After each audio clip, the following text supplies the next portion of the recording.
Hello students, in last video lecture we studied lesson number first earth movements. In this video lecture today we are going to discuss on second lesson weathering and mass busting. नमस्कार विद्यार्थी मित्रांनो, मागच्या video लेक्चरमध्ये आपण प्रकरण 1 भू हालचालींबद्दलची माहिती बघितली. या प्रकरणामध्ये आज आपण विदारण आणि विस्तृत झीज यांची माहिती बघणार आहोत. Study the diagram given figure point 2.1 and answer the following questions. Look at the diagram. It is about rock cycle and answer the following question and write down in your notebook. Look at this question. Read the question properly and answer the following question in your notebook. According to the rocks, rocks is most important content in our day-to-day life. It is the most important physical factor of the earth. So let's see the more information about rocks. Igneous, sedimentary and metamorphic rocks are the three types of rocks found on the earth. Igneous rocks are formed from lava which has come from eruption on the earth's surface.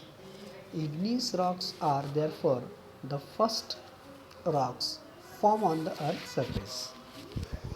As we have in figure 2.1, when rocks break into smaller pieces, they are carried away from one place to another. In these sediments, organic materials also gets mixed. When layers of sediments deposit on each other, immense pressure acts on them. As a result, and also because of the cementing material, sedimentary rocks are formed. Metamorphic rocks are formed when igneous and sedimentary rocks are subjected to immense heat and pressure. विद्यार्थी मित्रांनो, खडक हा अतिशय महत्त्वाचा प्राकृतिक घटक आपल्या आजूबाजूला असतो. त्या खडकांविषयीची माहिती या प्रकरणात आपण घेणार आहोत.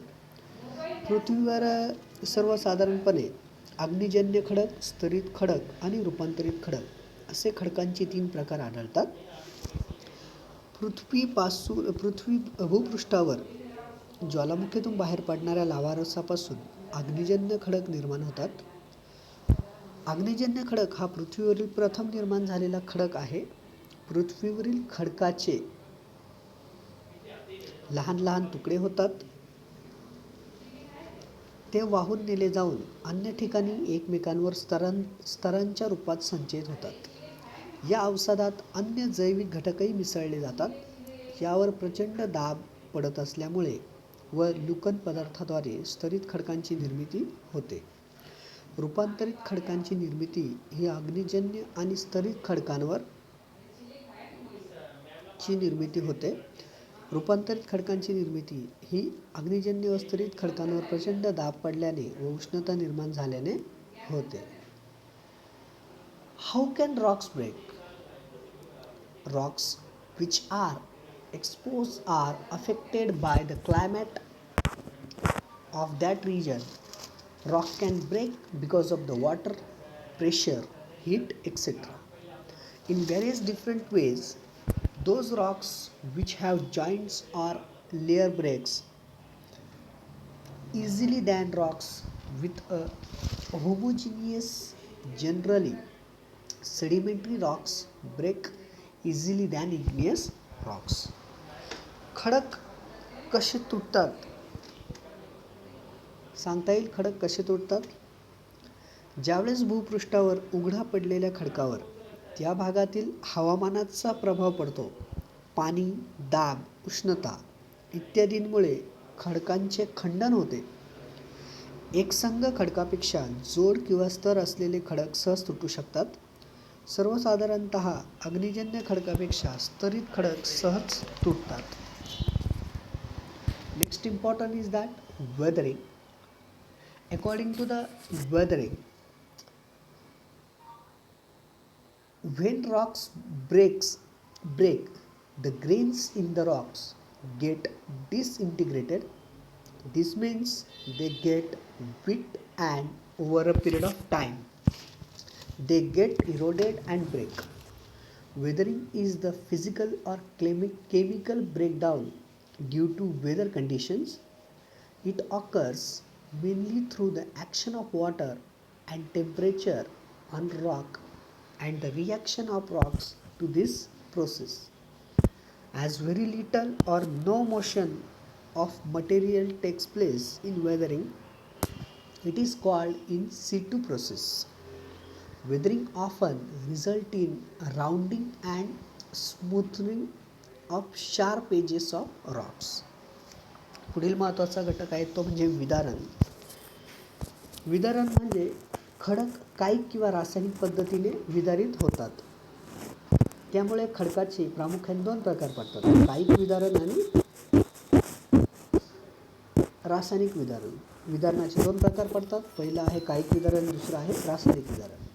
विदारणावर परिणाम करणारे घटक जसे पाणी, उष्णता आणि दाब दोन्ही प्रकारच्या विदारण प्रक्रियेत कार्यरत असतात. भिन्न खडक व वेगवेगळ्या हवामानात त्यांचे परिणाम कमी अधिक दिसून येतात. आपण विदारणावर परिणाम करणारे काही घटक अभ्यासणार आहोत.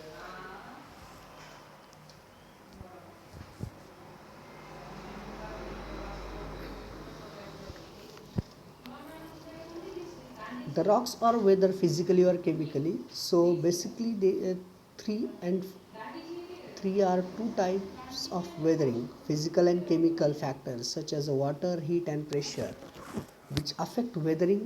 Can cause both of types, weathering chemical and physical. Effects of such factors can be various in different rocks and in different climates. So the first factors which affecting on weather is that water. Water is a very common factor which plays an important role in weathering. The availability of the water largely depends on the climate of the place. It enters the small pores, cracks, and fissures inside the rocks.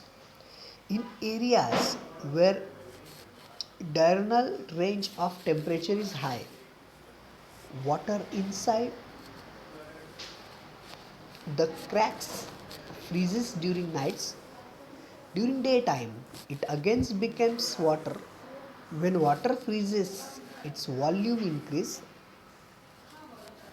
It starts exerting pressure on the walls of the rock and widens the cracks. Eventually, the rocks break down.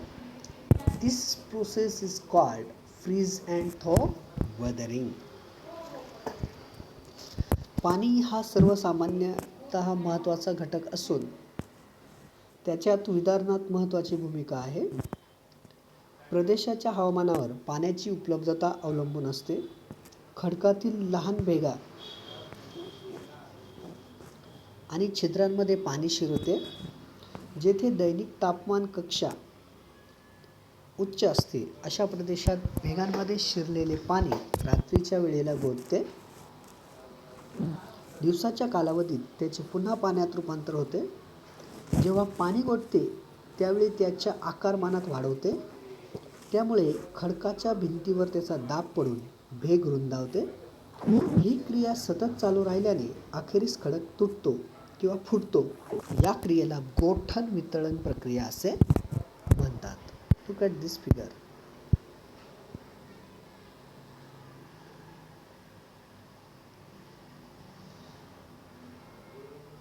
It is particularly effective in high altitudes, in mid and low latitudes, high latitudes as well as mountainous regions. The sedimentary rocks such as sandstone, grit and conglomerate get easily disintegrated due to water. मध्य आणि निम्न अक्षवृत्तांतील जास्त उंचीचा प्रदेश, उच्च अक्षवृत्तीय प्रदेश आणि पर्वतीय प्रदेशात ही क्रिया प्रामुख्याने घडून येते.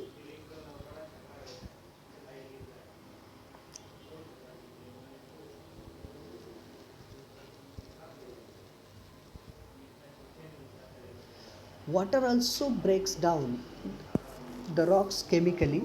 This can happen in two ways. The water molecules react with minerals present in the rocks. This process is called hydrolysis. If the rock is made up of those minerals which react easily with water, the compounds of those elements will form and break the rock. This process can happen with those igneous rocks which have silicate minerals. The resultant compounds will break the rock by changing the chemical compositions of the rock of the minerals in the rock. After hydrolysis, for physical or and chemical weathering to happen, the water present as moisture in the soil or the air is also enough to cause weathering. Another way by which water can cause chemical weathering is by solution. When some minerals in the rock react with water in the rock or the moisture in the air and get dissolved, the process is called the solution. They form acids, get leached from the main rock and lead to decomposition of the rock. Minerals like calcium, magnesium, nitrates, etc. It dissolves in water. For example, the calcium present in the limestone reacts with the water and air to form carbonic acid. The minerals dissolve in water and get carried away in the water. पाण्याला सहजगत्या प्रतिसाद देऊ शकणाऱ्या खनिजांपासून जर खडक तयार झाला असेल तर खनिजांचे नवीन संयोग होऊन खडकांचे जलीय अपघटनातून सहज विघटन होते. ज्या अग्निजन्य खडकांमध्ये सिलिकेट खनिजे जास्त असतात त्या खडकांमध्ये ही प्रक्रिया सहजगत्या घडते. खडकातील खनिजांची रासायनिक रचना बदलून तयार झालेली संयुगे जलीय अपघटनांमुळे खडकाचे विघटन घडून आणतात. कायिक व रासायनिक विघटनासाठी मृदेत किंवा हवेत असलेले आर्द्रतेच्या स्वरूपातील पाणी पुरेसे असते. पाण्यामुळे द्रावीकरणाद्वारे देखील रासायनिक विघटन घडून येते. खडकातील काही खनिजे खडकातील पाण्याशी किंवा हवेतील आर्द्रतेमुळे देखील विरघळतात. या प्रक्रियेस द्रावीकरण असे म्हणतात. अशी खनिजे विरघळल्यामुळे आम्लांची निर्मिती होते व ते पाण्याबरोबर निघून जातात. त्यामुळे खडकाचे विघटन घडून येते. ते आम्ल निर्मिती करतात व मूळ खडक विरघळतो आणि त्यापुढे त्याचे रासायनिक अपघटन होते. कॅल्शियम, मॅग्नेशियम, नायट्रेट इत्यादींसारखी खनिजे पाण्यात विरघळतात. उदाहरणार्थ चुनखडकातील कॅल्शियम पाणी आणि हवेच्या संपर्कात येते व त्यामुळे कार्बोनिक आम्लाची निर्मिती होते. ही खनिजे पाण्यात विरघळतात आणि पाण्यातून दूरवर वाहून नेली जातात. Next important fact is that oxygen. According to the oxygen in the air and the water reacts with certain elements in the minerals inside the rock. In this process, the minerals in the rock react with the oxygen in the air or water. Metals, particularly iron and the aluminium, commonly oxidize, forming iron or aluminium oxides. Compared to the original rock, these oxides are less hard, larger in volume and have a distinct color. Generally, the iron oxides are red in color and aluminium oxides are yellow. When oxidation happens or steel or iron objects, we call it rust. दुसरा महत्त्वाचा घटक आहे तो म्हणजे oxygen. खडकातील काही खनिजांचा पाण्यातील किंवा हवेतील ऑक्सिजनशी संपर्क घडून येतो. सामान्यतः लोह आणि ॲल्युमिनियम सारखी खनिजे ऑक्सिजनचे संयोग पाहून त्याचे भस्मीकरण होते.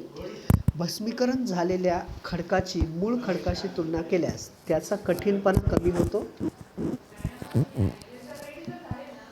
आकारमानात वाढ होते आणि रंगात बदल झालेला आढळतो. आकृती 2.3 बघा. भस्मीकरण. लोह भस्मीकरणामुळे खडकाला तांबडा रंग प्राप्त होतो. तर ॲल्युमिनियम भस्मीकरणामुळे पिवळा रंग प्राप्त होतो. जेव्हा भस्मीकरण हे लोह किंवा पोलाद या धातूंवर घडून येते तेव्हा त्यास गंज पकडला जातो असं आपण म्हणतो. Next important is that carbon dioxide. According to the carbon dioxide, this process involves reaction of carbon dioxide with the minerals in the soil. The decompositions of dead matters in the soil produce CO2 means carbon dioxide. This carbon dioxide and the carbon dioxide in the air reacts with minerals in the rock. Minerals such as the feldspar and the carbonates decompose when this happens. This is particularly true for sedimentary rocks such as the limestone. In humid climates, water adds to the weathering process. In arid climates, in the absence of water in the region leads carbonate rocks to form cliffs that are resistant. Often carbonation and solution occur simultaneously. During carbonation, the calcium and the carbonate in limestone detach from each other, thereby decomposing the limestone. दुसरा महत्त्वाचा घटक आहे तो म्हणजे carbon dioxide. Carbon dioxide मृदेतील खनिजांशी संपर्क येतो. मृदेतील मृत घटकांच्या म्हणजेच कुजणाऱ्या प्रक्रियेतून कार्बन डायऑक्साईड निर्माण होतो. हा कार्बन डायऑक्साईड व हवेतील कार्बन डायऑक्साईड खडकातील खनिजांच्या संपर्कात येतो. फेल्डस्पार आणि कार्बोनेटसारखी खनिजांचे विघटन होते. विशेषतः चुनखडीसारख्या स्तरित खडकांबाबतीत हे घडते. आर्द्र हवामानात विदारण प्रक्रियेत पाणी मदत करते. सूक्ष्म हवामानात पाण्याच्या अभावामुळे कार्बोनेट खडकांचे कडे तयार होतात आणि हे खडक विदारण प्रक्रियेस प्रतिरोध करतात. बहुधा कार्बनन आणि द्रवीकरण हे एकाच वेळी घडतात. चुनखडकावरील कार्बन प्रक्रियेदरम्यान त्यातील कॅल्शियम आणि कार्बोनेट एकमेकांतून वेगळे होण्याची क्रिया घडते व चुनखडक विघटित होतात.